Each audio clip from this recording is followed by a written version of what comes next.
Sizlar hech kecha soat 1da narsa zakaz qilganmisizlar? Yo'q. Men ovqat haqida hozir gapirmayapman. Men kiyim haqida gapiryapman. Mana shunaqa eringiz dashiga ketib qolsa, kechasi настроение ko'tarish uchun mana shunaqa kiyimni zakaz qilib o'tirarkansizlar. Bizning obzorimizda birinchi o'rinda chexol nimaga? Chunki Baymurodovadan har doimgidek zakaz qilaman. Tushunishlar uchun meni kasalligimni ko'rganlardan keyin postimni xolaqorimni so'rab, soatki boksiklar ham jo'natib yuboribdilar.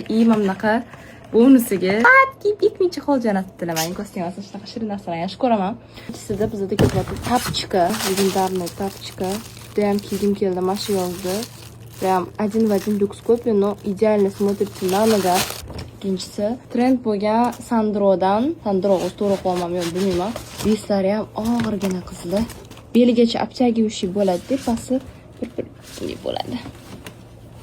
Ko'rsatib bera olganimcha ko'rsatdim lekin. Korobkasidan bilaman buni.